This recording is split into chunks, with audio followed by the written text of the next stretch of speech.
Welcome back to our 67th episode of the Launcher Farm Show, where I interview Chris Keleher from Keleher Co. In this episode, Chris and I talk about why it's important to get your name out to your community, but not by beating your chest and bragging to the world about yourself.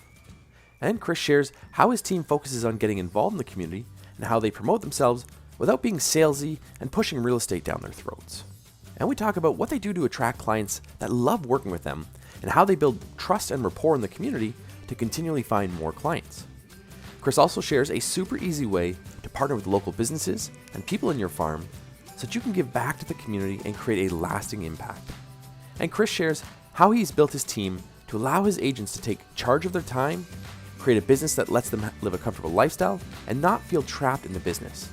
Plus, we talk about a ton of other ideas that you can use to grow your geographic farm. So be sure to check out this episode, like and subscribe, and enjoy the episode with Chris. Welcome back to another episode of the Launcher Farm Show. I'm your host, Ryan Smith, and today we've got a great guest. It's Chris Keleher from Keleher Co. He is the team leader of the team. So Chris, take a second, tell us a bit about yourself and why you're here.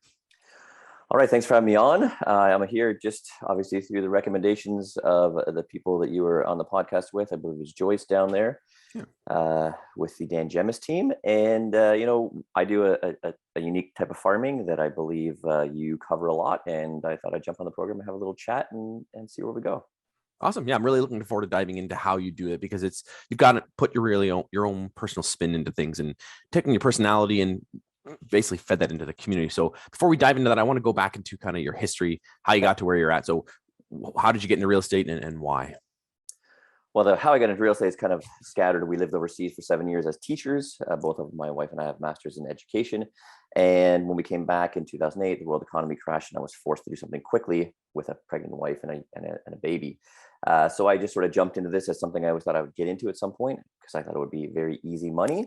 I learned that is not the case. It takes quite a bit of hard work to do this. And then I just started with the marketing, which I never thought was farming, which in dialogue with you realize it is farming, which is just, I kind of just wanted to pump my name out there and show what I do.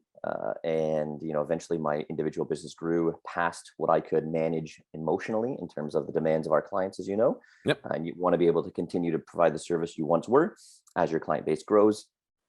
So I decided to grow a team, had a couple of agents from my office join the team and, started with 4 people and now we're 16, 7 years later.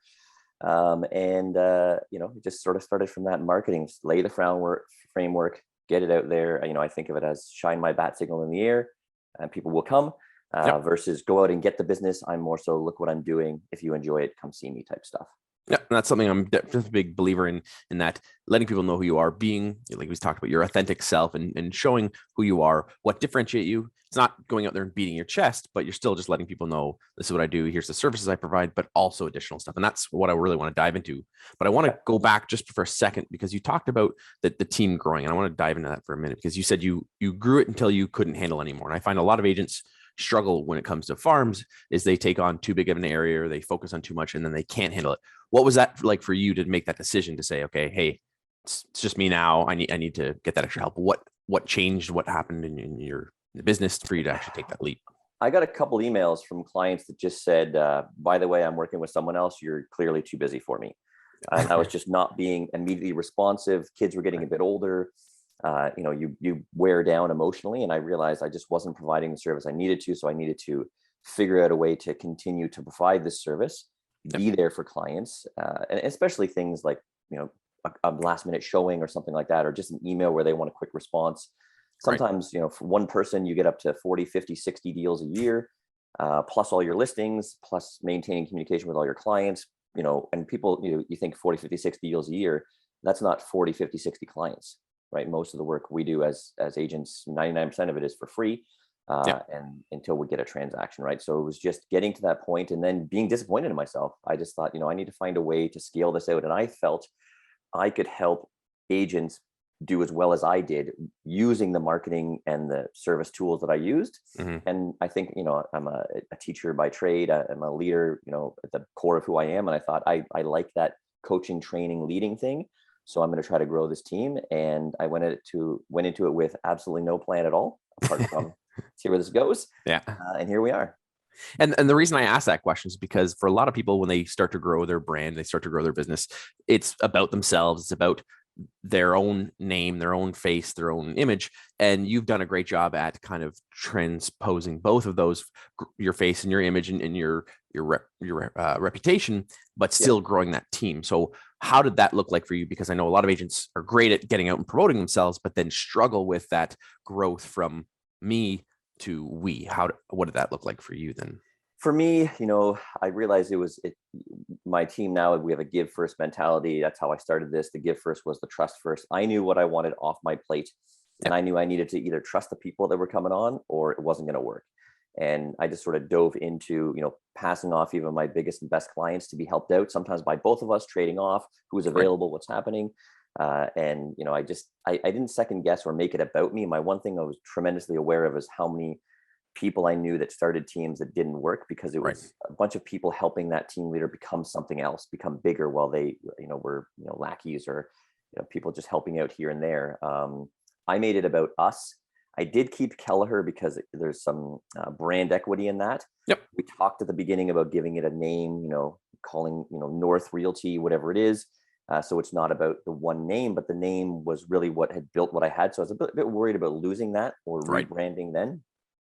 So we started with that, but from the beginning, it was, what are your goals as team members and how can I help you achieve them? So how much time our business is based on time first. Money is a byproduct of hard work. This business can suffocate you very quickly and take away all your time.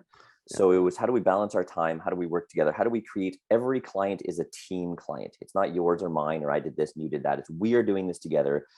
Someone's on vacation or someone's with their kids. We swap out. Can you go show that house? Can you meet someone for this listing appointment? Can you be there for our clients? We all have the same brand and service and culture that we provide. So it was just a matter of building that so that any new member that joined the team bought into what we were doing and knew this isn't about transactions. It's about transforming the real estate experience, not just money, money, money. And the money comes, right? You just put your time in and do your work and don't focus on that. And at the end of the day, this grew enormously just through, building that trust and switching from me to we. And from the very beginning, always being super aware of, there's no me anymore. I don't exist. There's a team. We're all part of a team. And all the language has to change to make that happen. Yeah, and speaking of language, you mentioned the transactions. That's something I teach all the time. Is that with my CPR, the viewers who've listened know I talk about CPR all the time. Is that you have to put the community first ahead of the transaction, and so many agents struggle with that because they're focused on trying to get the next deal or trying to pay their bills, and they put the transaction first. For you, when you grew this, from what I know, you really focused on giving back to that community, giving value first, giving to the people that you serve, and then not knowing that the transactions will happen. So when that first got started, when you were first taking that approach and saying, hey, I'm going to put the community first, what did that look like for you to get that rolling, and what kind of things were you doing? Well, I had realized that the first two endeavors I got into based on real estate coaching and stuff like that in books is I went and coached a soccer team and hockey team. It gave nothing to my business. It wasn't authentic. It wasn't who I was. And I then decided I needed to find a way to be a part of the community the way that I wanted to as Chris Keleher, not as the real estate agent. Right. I wanted it to be about being a part of the community. I'm so proud of this community as I moved here and grew to what it is and how this community is growing, how it's so entrepreneurial, how it's just so rich with various different types of people, different age groups, lots of activity. So I really bought into the community, and then I wanted to be a part of growing that community and doing different events and things like that. So immediately started pouring the money into that and realizing that I have to just trust this. My background is marketing in terms of my undergrad. So I recognized from the beginning that, McDonald's doesn't have to remind you they sell hamburgers, but they spend billions of dollars doing that. Yeah. So I knew I just needed to be there, and, against my wife's better judgment, just poured money into this, knowing that I got to keep doing it. I can't do a little ad and wait. So, as a whole, we were at the community events. We were sponsoring great community events. We were getting behind good charities. We were doing that for us. We're doing it because we enjoyed it. And that authenticity really paid off, and not making it about the transaction, trying not to even mention what we do when we're at events. Right. Hi, it's me. Here's my visit card. I'm in real estate, that sort of stuff. Just, I did dinner for 60. We did 35 or 36 dinners with people in the community just to help promote restaurants that do well Friday, Saturday, Sunday, but maybe not as well through the week. Right. And no one ever knew what I did because my wife and I never spoke about it. I sent it from a private email, a personal email. And and that just felt good to us. So we continued that way, and here we are now.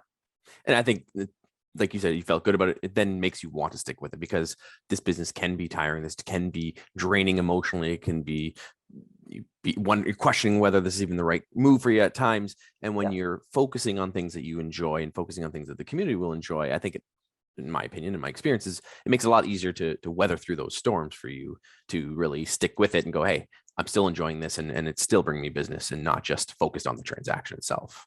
Yeah, it's making real estate fun by being a part of your community and making a difference outside of selling real estate. I wanted to make the last thing we do is sell real estate. And it also created a good culture whenever we brought new people on. And that was a big thing. Once you do start to get worn down, I realized each time, once we all get a bit worn down, that's time to add a person.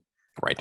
And many of the people that work on our team right now, the agents, were clients, and they loved the experience. They loved what it was like. And then they have a bit of an idle time in their life. Maybe kids are off to school or whatever. And they say, what do you think if I got my license? And we bring them on because they get who we are and they get what this is. So it became easier to get through those tough times 2 ways, which was, first is that we have a system now that we can bring people and relieve the stress if we need to. And 2, that we were making it fun. We were enjoying being in real estate in the community versus, just driving real estate down the community's throat in terms of what we do. And that, again, I'm sure the people that will appreciate that will resonate with that, and you'll find your tribe. I talk about all the time of that. When you do the things that you enjoy and you do the things that the community will appreciate, you're going to find people who appreciate that more and want to work with you. So I'm sure it makes an easier transaction for you when you do get to the transaction, that you're finding people who resonate with what you do, why you're doing it, and you're not getting people who are trying to nickel and dime you and are just trying to look for a deal, that because they get what you're about. And that's super powerful. It is super powerful. And that came from the farming that I was doing without knowing, which is, what I've learned from our dialogue is I wasn't doing door knocking and flyers and all these calendars and these traditional farming things, because we also have a difficult area to farm traditionally. In Toronto, you could carve out probably 3 kilometers by 3 kilometers and sell a ton of real estate. Yeah. But Collingwood itself is 3 kilometers by 3 kilometers, the entire city. And then we have Blue Mountains and Clarksburg, Thornbury, Creemore, Meaford, Grey Highlands, Wasaga. There's all these areas and lots of us don't have mailboxes because they're weekenders, or you have the community mailbox, which is everyone's switching to, but they don't even get mail at their house. So I had to find a unique way to get it to touch people. And that was through my events and through being involved in the community, which gets you known more and more. And then people know you as a person. They talk to you as a person, not as a realtor. Yeah. Right. And then the second thing was just, early adapter of how important social media and Google AdWords stuff will be and hiring these people. So, from a very early time in this business, I put myself at a financial deficit to the agents on my team that were making more money than I was, because I was pouring money into this business and committing to what I wanted it to grow to, which I wasn't quite sure what I wanted to grow to, but I knew it could be something if I kept doing this. And I'm a quick start when it comes to the Colby assessment. So that just means I jump out of the airplane and then I turn back and ask for the parachute on the way down. I'm going to solve that problem on the way down. So mine was just, be intuitive, be with it. Talk to your A team, my admin team, and talk to your agents all the time. Figure out what I can do to make your life better. What's going well for you? What we can adjust on the team? What are you looking for? And just grow this without the stress of it. But there was 5-6 years of really wondering where this is going to go and when will it become truly profitable. But I had to make that sacrifice. Put a bunch of money into the marketing. Put a bunch of money into the admin to pay someone. Build my website. And be full-time social media and get us out there, be part of something that, I was doing social media myself, which was, this geographical area, click that money, hit the ad, let's see what happens. Yeah. They were able to build custom audiences and attach pixels to people. I hear all these buzzwords they're saying. I don't really know what it is, but, they're doing things to target the right people. And I went from reaching 30,000 people for an advertisement to reaching 10,000 people. And that's a third, which you would think that's not very good when you hire someone, but they're like, these 16-year-olds and these MLS hobbyists, they don't matter. They're online, but they're not buying anything. So it's been really great for me to invest in the business first and wait for it to come. Right. And after 4 or 5 years, it began to come in terms of profitability and that sort of thing. And the growth continued to slowly as we went. You never want to grow too fast. And now we're in an amazing place where, we'll probably take a pause for a little bit on numbers, 16 is a lot more than I had anticipated being on the team, but we'll Yeah. probably spend 2022 on systems and organization and the continuing of our farming, Nice. as you put it. Awesome. Yeah, I want to go to then that back to that point where you're talking about that first 5 years where you were putting out money, not seeing, you were seeing results, but not drastic results. What was it that you were doing at the beginning that was keeping you afloat? Because obviously you had to make something. What was working for you in that beginning stage that was keeping you enough going, hey, there's light at the end of the tunnel? I think it was really just staying in it, full time as a realtor myself, fully Okay. like hustling like the other agents on my team. Eventually, as it was growing, I had to sort of separate my time to building the marketing engine, to helping get the leads, to getting out Yeah. there and being a part of the community. So it started to veer away from how much time, the 60, 80 hours in the field, which wasn't allowing me to spend the 20 to 40 hours a week I need to as a team leader to build a business. So there was a bit of a straddling of being an individual agent to Okay. being a team leader with other agents on the team and admin. So it was really just working a ton more hours at the beginning to make Yeah. sure I could do both jobs, which was just making money as a real estate agent, and then spreading it through the team to grow what we had. So it was really just my background is understanding that it takes time. Yeah. Right? It takes time, and farming takes time. I was thinking of it as marketing, but farming is continue what you're doing, reach people, be out there, be authentic, Yeah. commit to what you're doing. And now listen, if I got past, so there was 4 to 5 years of individual, and then I'm at 11th year now, so it was 4 to 5 years of team. If Yeah. I got into 4 to 5 years of team and I was like, man, I'm still spinning my tires, I probably would have changed gears. Yeah. But I saw incremental growth, money coming in. We also have a thing on the team here. Like, we don't need to be billionaires and have private jets and stuff like that. We need to have time and Yeah. have control of our time and have a great lifestyle. And as that happens, the team grows and everyone's happy with their position on the team without it being, this grind that all of us have felt. And listen, sometimes we have that. August of last year, for example, certainly did some wear and tear to all of our team members in terms of the chaos that happened there. Yeah. But we know it's short-lived. We know there'll be breaks. We make it a demand of everyone on our team to have a holiday booked at all times. Yeah. Within 3 months. As teachers, you realize you're looking forward to Christmas break and Family Day weekend and March break and Easter long weekend. You have all these times where you have 3, 4, 5 days off, a week off, that give you that drive to keep going, right? So if we don't have something to look forward to, because often what in real estate, you'll wait until you have, I'll wait till I'm calm and there's nothing going on in my career, which also makes me panic because then I don't want to go away because it's calm. These undulations, right? All of us, we have a great relaxing time in December, and then in January we wonder, will we ever sell real estate again? Because Exactly. it doesn't open up after New Year's Day. Everybody gets into the groove, and then spring market starts mid January, early February, right? So it's all a process. It's all trusting in the process, right? And the commitment to the farming and the marketing was really big, but there was a transition where there was a lot of hours playing two roles full time. Okay. So then going back to that leap of faith and trusting it, I know a lot of agents, they always ask, like, what's my return on investment? What am I going to make? How am I going to do this? And they have to track it. How do you track the things you're doing and saying, hey, this is worthwhile if you're starting something new? Or how do you track it and say, hey, this is worthwhile to keep doing? Because it sounds like you're doing a lot of different things. And how do you keep tabs on what's worth doing and what's not worth doing? Well, I have a really unique approach to that, which is I don't. Okay. And I didn't really until 2 years ago, we started tracking a little bit more profit loss and stuff like that. Because of my quick start and my deep commitment to what I was doing, I was like, you know what? Unless the money runs out, I'm just going to keep going. I'm just going to keep going, and you go up and down around zero, and you float through your business, and you figure it out.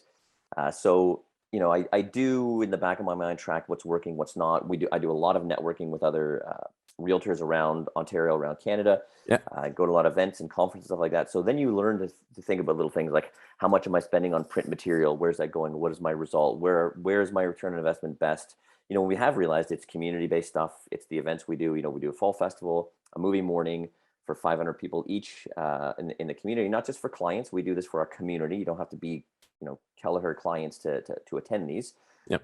And I do a TEDx Collingwood event, which is a big, Nice. a great speaker event we do. So those were the things that, we're keeping the community involvement and keeping us on track where we wanted to go. And, I just stuck with that through the ups and downs and didn't look back.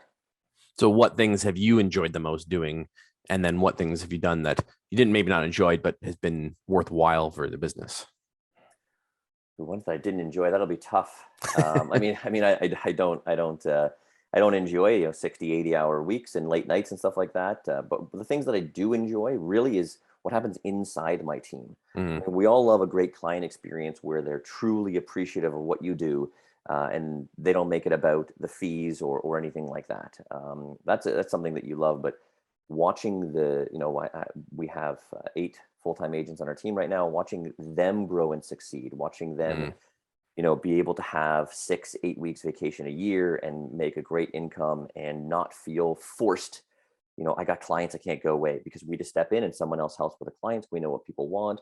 We have a good transition. We're all there for each other, for showings, for offers, for whatever it is. So we do work as a really cohesive unit. And that's what I've enjoyed most, is growing a true team right. where no one's thinking about themselves. Yep. Everyone's thinking about the benefit of the team.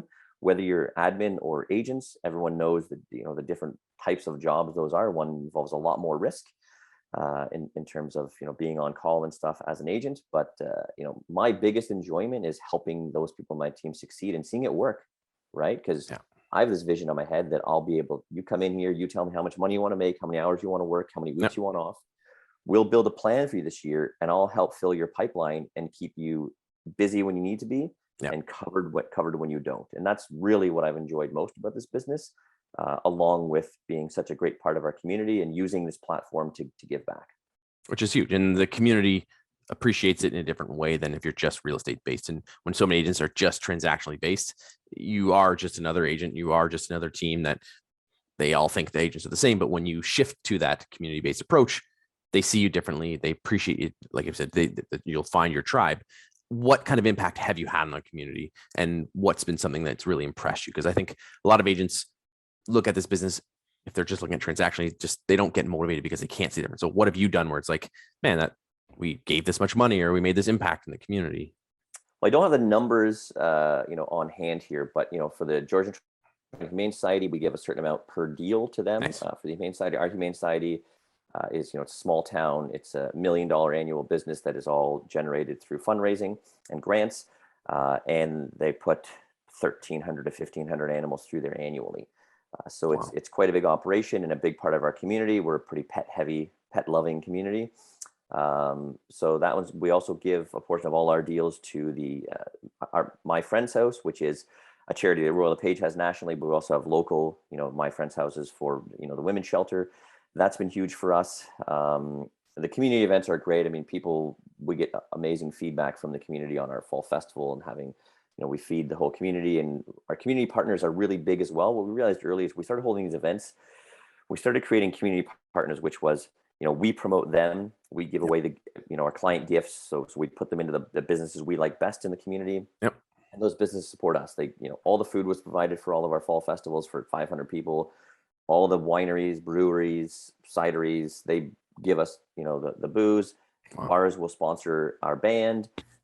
We have other big companies that sponsor the kids' bouncy castle and trampoline and face painting and all that stuff. So that's a great result we've seen in the community. We're kind of connected with some of these businesses that we tag each other, and we're really Yep. community supportive together. And I think that's just really create a cohesiveness between us all. We have them all listed together on our website. They come up with every listing so people can click through, and people know the businesses we love. And I think that comes back to us. Yeah, that's a huge part of what I believe in, is giving back to those local businesses, especially those mom and pop type businesses who really need that support. And I've said for the last 2 years with everything going on with COVID that we have an opportunity as agents to make a huge impact more above and beyond just real estate by helping support local businesses. And it does a number of things in that we can support those businesses. We can provide great value for our audience or our farm or the people we're focusing on. And Yep. then we can then get in front of those businesses audiences, because if you're co-promoting things, if you're working together on projects, you're expanding your reach. And it just, to me, is a win-win-win, because it's huge for everyone. And it's obviously been very beneficial for you. And it sounds like everyone's benefiting from it, which is huge. Yeah, I think in a small town like this, I think we all have to reach out, and maybe it's in larger cities as well that have little pockets of restaurants and stuff they promote. But I think it's massive for us all to feel like we're behind each other, Yeah. and we do reach each other's audiences by those posts and that connection. but it's also good to, we have friends that own local businesses, and it feels good to be out there and support, and to, we do contests online and we give away all this stuff for our community partners and we advertise for them. If every time we get we sold 200 homes this year, if half of those people are moving in, half of them moving out, we've connected them with the business that we love.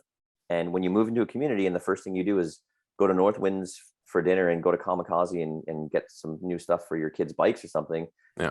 You're connected with that. You go to the Yeah. same place for coffee because that's where you went. You just feel that and you get to know the people. So we've really, really enjoyed that. And that kind of happened organically, because the first year we had sort of, we did fall festival, we were holding our breath, who will come? We bought all the food, we bought all the beer, we bought all the stuff. We, paid for the face painting and balloon animals, and said, let's see how this goes. First year, 200 people, and it's grown from there. And people want to be a part of what we do. Yep. So they donate at all at various different levels. And that's been really a very rewarding part of what we do here. That's awesome. And that ties in perfectly with the next question I was going to ask, is that how do you get out and promote these and get people to come to these things? Because I find a lot of agents have great ideas. They've got an event or something they want to do with the community, and then they fall flat on their face getting it out there and getting it to the world. What's been your kind of secret sauce, or what's worked for you to promote it and get people to come out? I would have to say it's probably just purely social media. Okay. I think it's social media. I mean, in our immediate community where we hold the fall festival, we invite everybody within a kilometer radius just by putting a door hanger on their door handle on the front door, because we want everyone to be a part. If you can walk over, you should know about this. You don't have to be a client. So that, I guess, adds to it. But we do a lot of lead up to this on social media. Save the date. When we're done movie morning, again, this has been COVID, so we have had to do these virtually, but after movie morning, we thank everyone. Then we say, save the date. We send out mailers to everyone. So there'll be a mailer to go out to our entire database, save the date for fall festival. Then another mailer will say, registration date is this. People register, they come to the event. Same thing for movie morning. So it's an ongoing, save the date for movie morning, register for movie morning. Don't forget it's tomorrow. Thanks for coming. And then save the date for fall festival. So all year we're staying connected with people with email blasts going out, with mailers, and then with social media. So we haven't done anything super spectacular in how to get the word out, like a billboard or something like that. We do the traditional stuff to get people invited, get people aware, and give people enough notice to sort of put it in your calendar, Right. Awesome. And what are you doing to tie the cross promotions together for the other stuff as well? Like, how do you tie in the real estate side of things? How are you tying in the other things you're working on to really get people to see that you're doing all these things, instead of if they just show up at one event? What are you doing to really show the audience the bigger picture of what you're doing and what I'm not sure we actually are. Do you mean like, how do I promote real estate when you're at the fall festival? Yeah. And then how do they know that you're doing the event in the fall and then they got something else going on? Like, what are you doing, or are you doing anything to really kind of keep it all together and cohesive so people see all the things you're working on? I don't think we really are. I think apart from if you went to our website, I think we're really just, it's one event at a time. It's about the community. It's not about real estate. We want it to, I would hate to have people think they're going to come to an event and then, all the agents will be like, so we wonder about the market or this. It should be, guards down, enjoyable. You're coming to see our families, our kids are playing together. It's a community thing. So I'm actually kind of like overly sensitive about making sure this is a community event and not a real estate event. I want it to tie in to people with our presence, from our billboards to our lawn signs, to our events, to our social media, and to our targeting of people, our Google remarketing, that, Keleher comes like that, so that, think Collingwood, think Keleher, think real estate, think Keleher. I want that. But I really am sensitive to it being a pushy, salesy type thing, which can happen in this industry and many industries. Yeah. That it's about that person and their transactions or their career, and not about you as a guest. Yeah. So I want it to be guard down, give away. Our events are about promoting the people that our community partners. They're not about promoting us, right? That's huge, because then they're going to promote you in return. Because they get that publicity and promotion and the support, then those partners are going to turn around and want to keep sending people your way, because they know they're not going to get the sales pitch and the high pressure. Absolutely. And it's a very, very passive approach that I have.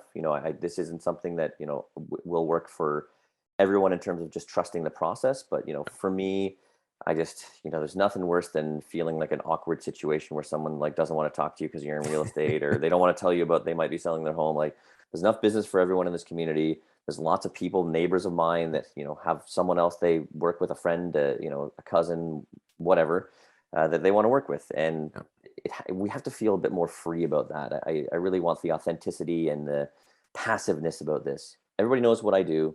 I pump it out there. If you're interested in learning more, I'm happy to come by and let's talk. But I don't want anyone feeling, the awkwardness of the pressure of here comes the real estate agents. Oh my gosh. Yeah. You know?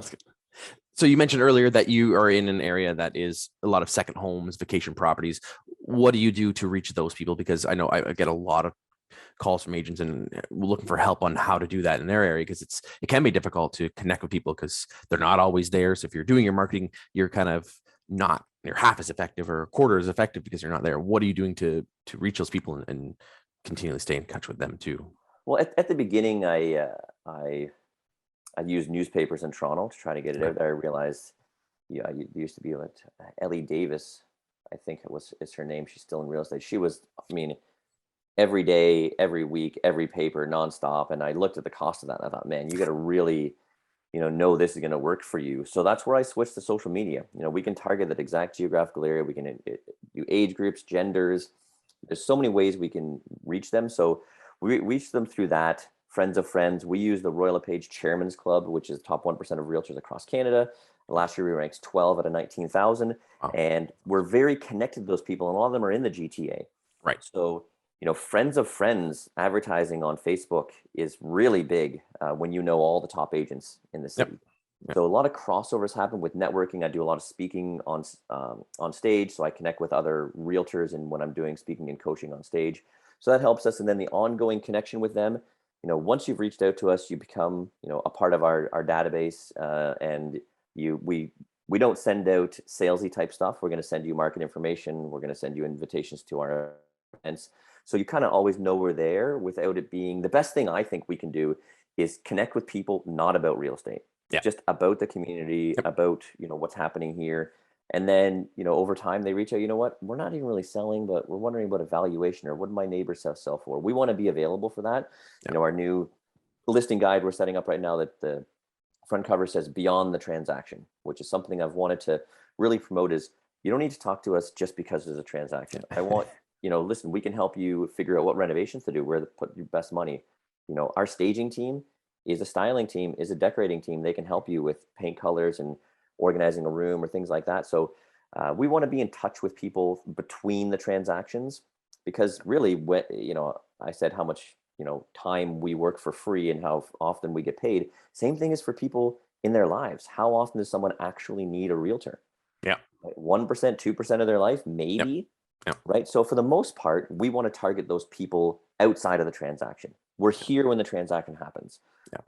And that's been another passive approach to stay in touch with people that has really helped in terms of our, again, farming without it being the traditional sense that we learn about in our real estate books and stuff. Right.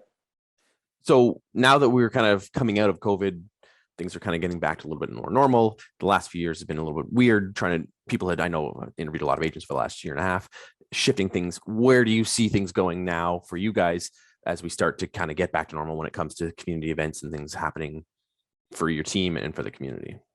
Well, first of all, is COVID over? Is that a real thing? No, it's a little open. Things are getting a little more open up. Like a year and a half ago, like when I started the show, it was right in the thick of COVID and people were like locked down. No one left their house, and it was people had to shift gears. So are you doing anything different now, or are you planning to kind of shift gears when it comes to community stuff? We want to shift gears in 2022. I didn't want to jump the gun. I don't want to do a TEDx event, for example, under strange parameters and people all uncertain and be checking vaccination passports and all these things. And I didn't want to do a fall festival where we really weren't sure, because I don't know, there's some uncertainty right now of last year as we got into the fall. The world was opening up, everything was getting good, the kids were back, and then everything shut down and a miserable 5-6 months. So I don't want to jump the gun on it. We do intend on doing a movie morning this year. So next year we're going to get back to normal. Movie morning we always do it between ski season and summer break.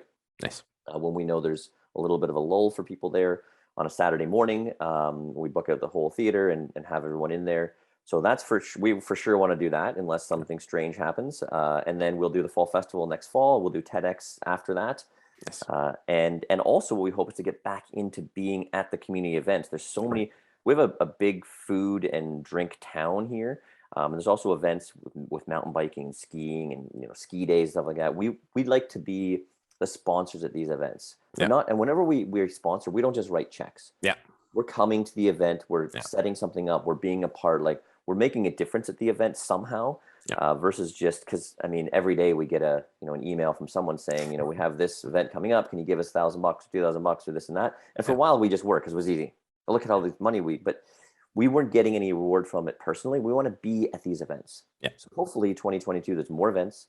We're there as a team. We're making an impact. We're showing how much fun we have doing this business and being a part of our community.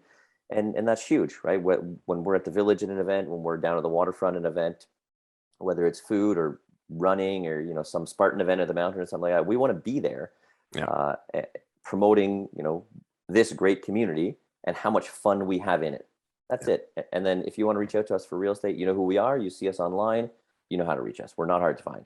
That's awesome. And that's great advice about the sponsorship thing, because I tell that all the time to agents, that the easiest thing to do is write a check, but you don't get the same return is versus getting involved or doing something to support it above and beyond that. Because sure, they'll throw your logo up, sure, they'll give you a shout out and say it, but you're not going to have that same community contact and that same reach. And people would rather see you there participating and being part of it than just see a logo or a name. So it's awesome that you guys plan on doing that. So we always wrap up with a best piece of advice. So what's one piece of advice you'd give our viewers if they're thinking about taking to the next level, getting involved in the community like you're doing? What would you give?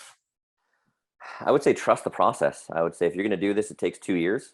You might feel in 6 months it's not getting anywhere, but it just really takes time. You got to stick with it, and you should be doing it because you enjoy it, not because it's bringing you business. Let that happen. In terms of being at the events, if you want to be at the event so you can be present and get more business, wrong reason. If you enjoy that charity, you enjoy the event, and you can be there as yourself.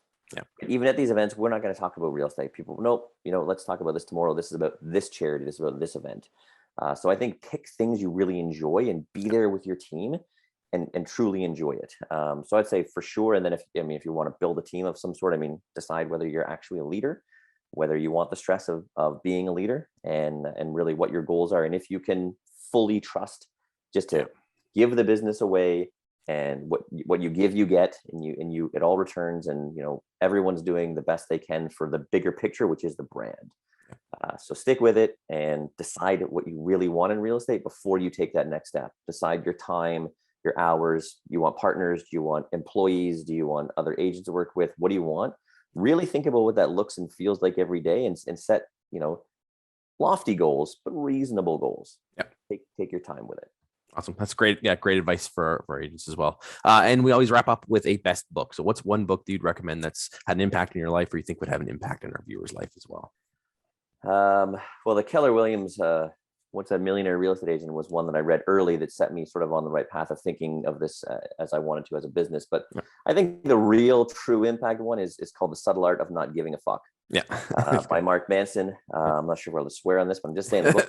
It's all good. And it's truly a book about about giving a fuck, and that life is suffering, and life is a challenge, and choose your suffering. And life's not about being happy every day. There's so much we have to do every day just to get to the next day and stay alive. It's not always about smiles and sunshine. So that's something that I give to every new member that comes on my team. I write a little note, and like, this had a huge impact. A lot of people in my life that know me would think I'm the person that may have written that book in terms of how I go through things, but it was really a very impactful book. So I would suggest The Subtle Art of Not Giving an F. Awesome. We'll put that in the show notes so people can check that out. That's great. And how can our viewers check out what you're up to, connect with you, and find out more about you? Well, you can look us up online at KeleherCo.ca or the ChrisKeleherTeam.ca.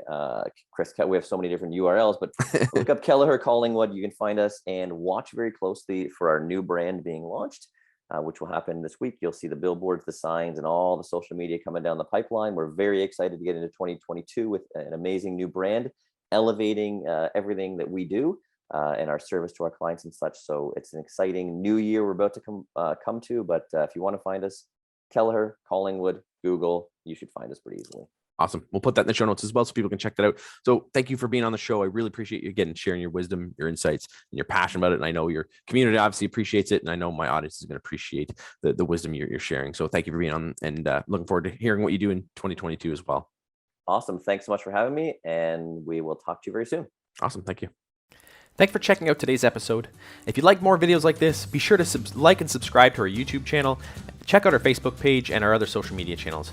Looking forward to bringing you more great content like this, and happy farming.